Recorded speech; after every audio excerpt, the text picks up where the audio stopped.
For me, there has been, for a while, a real appeal and allure to the idea of living off the grid. Now, is this something that I really realistically think I could ever do?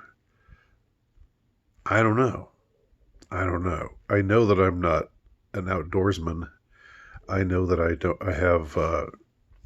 have the skills of a farmer, or any of or homesteader, steader, or uh, any of the generally requisite uh, set of skills that one would generally uh, want to have if one were to set out into the wild and live off the grid.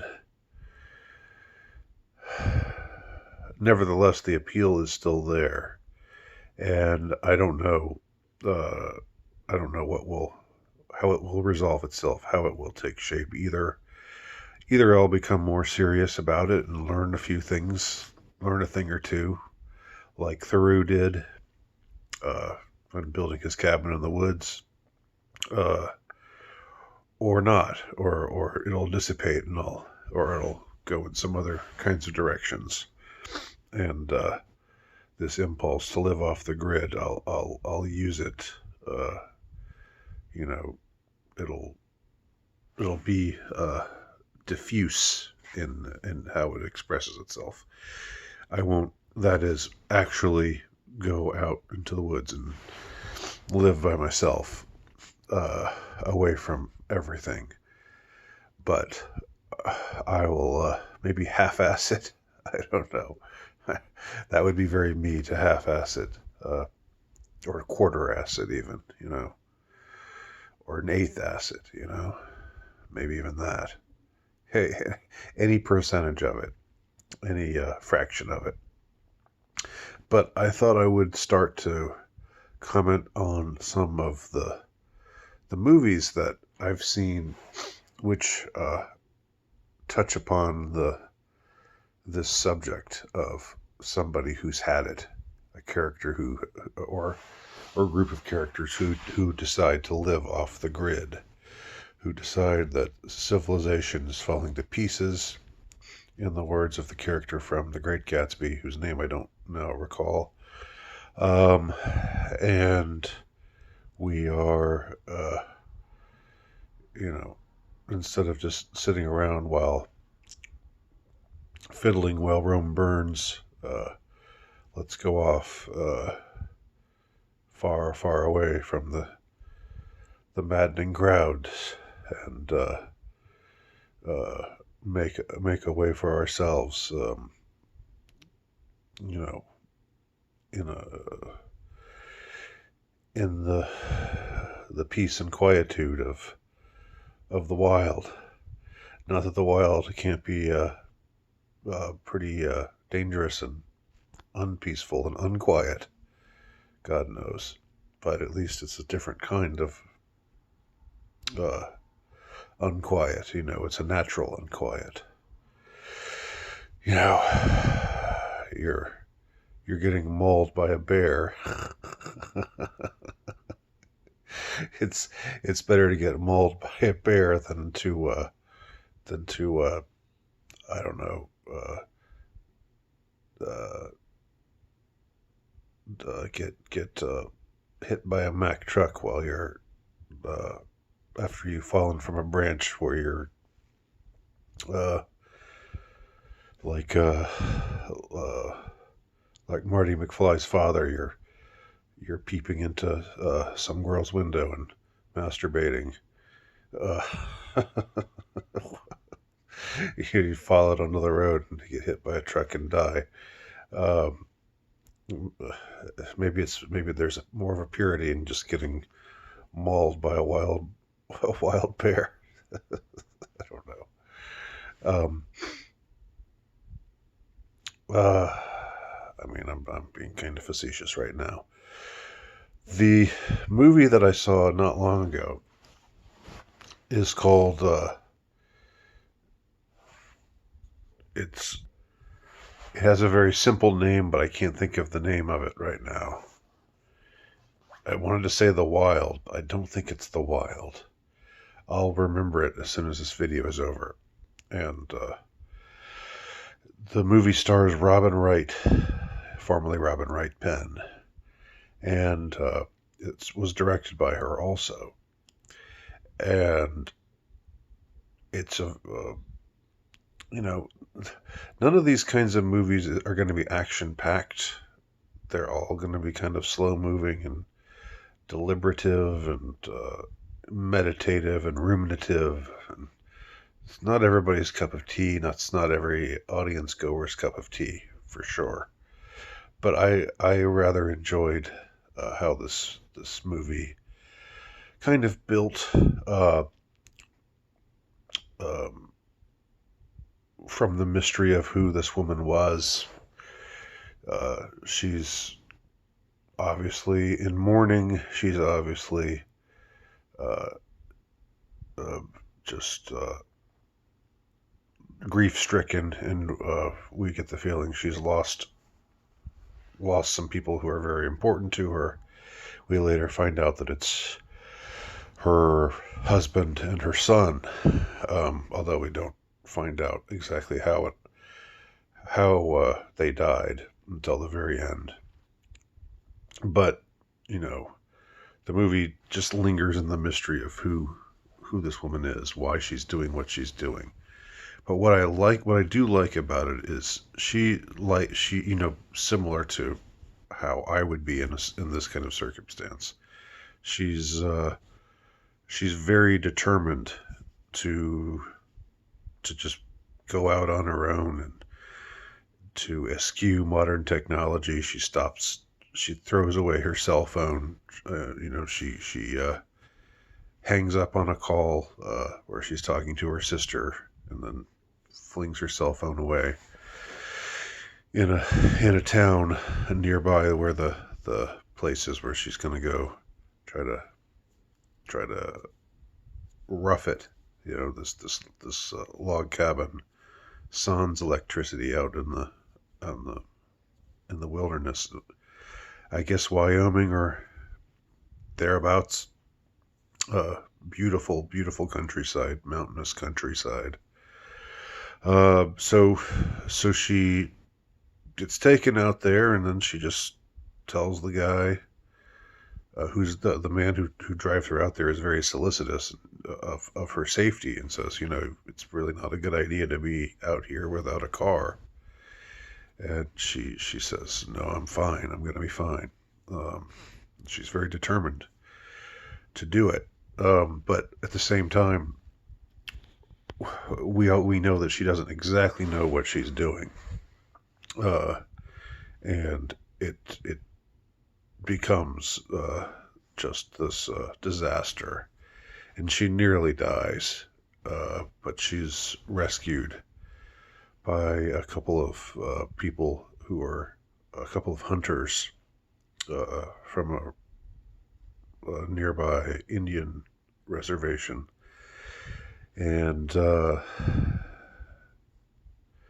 but there's no, I should add that there's no white man bad or white woman bad. White woman needs the touch of the red man to be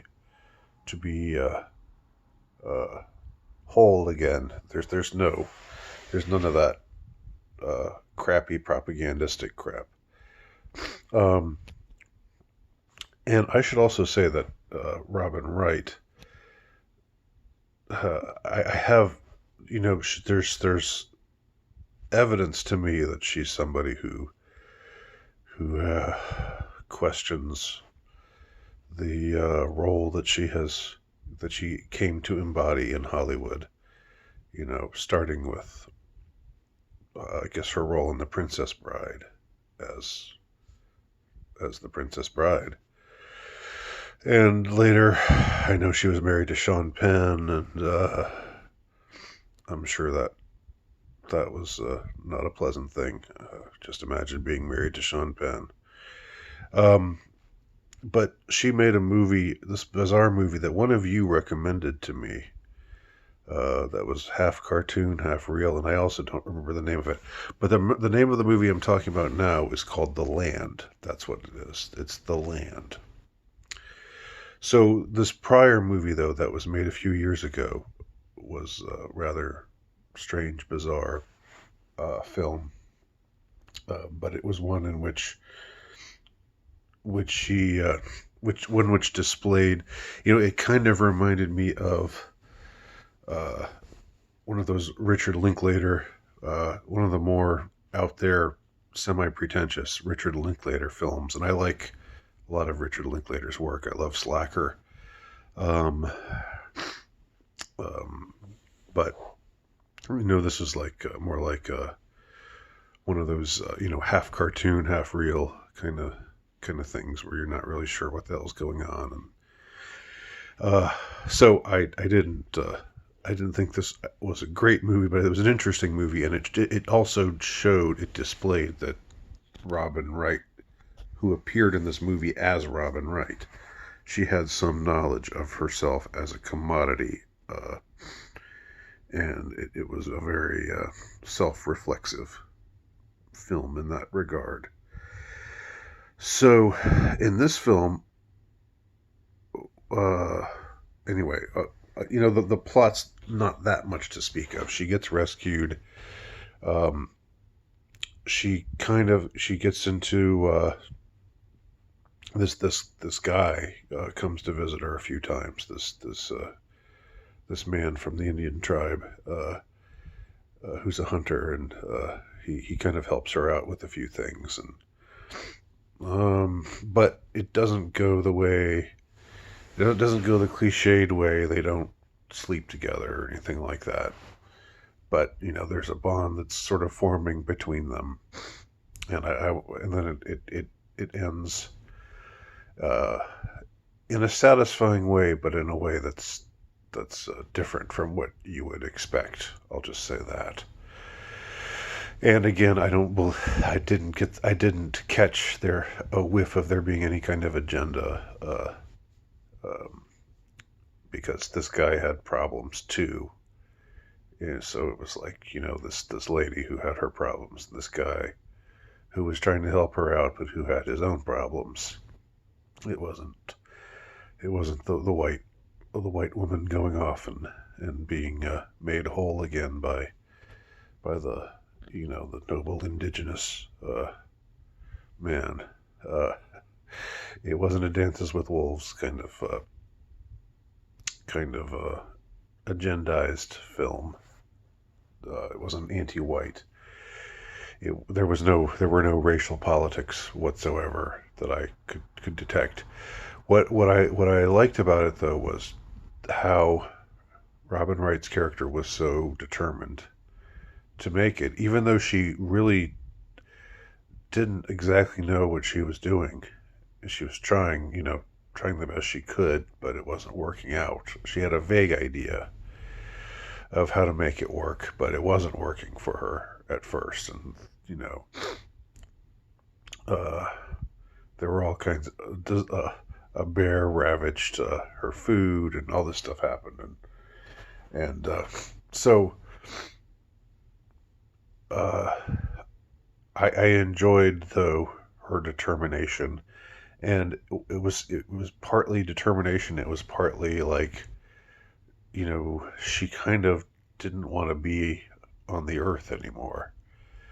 So there was a part of her that was just like, I'll just go out there, and if I don't make it, then that's fine. If I die, then I can be with my beloved family again. So there was something to all of that really was uh, was interesting, and it wasn't sappy, it wasn't mawkish, but it was in a low key sort of way, rather moving. Now, what really, I have to say, what really caught me about what really made me decide I wanted to see this movie was when I saw the preview. The guy is leaving her her log cabin, her cabin in the woods place. And as he's walking out, he says something like, or she says something. She says to him, "Please don't tell me anything. I don't want to know any news. Don't tell me anything that's news." Um, she wanted to be away from the news of the world. And the guy turned and said, "Well, what if there's an alien invasion?" And he was joking, uh, but that exchange really caught me up, uh, because I'm writing something about an alleged alien invasion right now, uh, and I'm also very anti-news right now, and I'm there's so much in our devices, not on this phone that I have. I disabled everything, but I get on somebody else's laptop or something for a few minutes, and there's always like something that pops up like trending blah blah blah, and you're sucked right into the maelstrom again. And she just doesn't. She wants to be away from everything. Not really so much out of a desire to be one with nature. It's not so much that she's running towards something, it's that she's trying to get away from something, and I can understand that. The nature is beautiful. It is marvelous. It is glorious. Um, but she's not really there uh, because she loves the nature. She's there because she hates the world. She hates living in the world. Especially after having lost her family, the people who are the closest to her, the people who she loved more than anything in the world. She just wanted out. Um, so Land. That's the first movie that I'm going to talk about. I think that's on this theme of going off the grid, because they want to make it impossible to go off the grid, don't they? They want to just set up these lines everywhere and make the grid so tightly woven that you'll get caught up in it. That they can catch you up in it no matter what remote a location you're at. But there are places in the world's a much bigger place than a lot of people think. And people who worry about overpopulation, there are lots and lots and lots of really remote places in the world. In our own country, in the United States, there are places that are just like, wow, this is really desolate. There's nobody around. Nobody around for miles and miles and miles. Uh, and that's where she goes, because that's where she wants to be. And I can well understand that. I understand that drive to want to be where nobody else is. Uh, but for now, I think I have to stay put, because I can't, uh, my kids aren't totally grown yet, so I have to be around for them for a little while longer. But anyway, that's the first movie that the first of the, I think, of several movies that I'm going to review on the subject of going off the grid. Land, featuring Robin Wright, and I do recommend it if if you want, if you don't care about a slow moving movie, if you don't care about seeing a movie where nothing all that exciting happens, uh, if you've just got this desire to break free from the world and this increasingly sicker and sicker and sicker civilization that holds us in its sway, then you might get something out of this movie yourself. And it's very well acted. Uh, very affecting portrayals all around, both from Robin Wright and the rest of the cast. So that's my review of Land. Thanks for watching. My name's Andy Nowicki, altrightnovelist.com.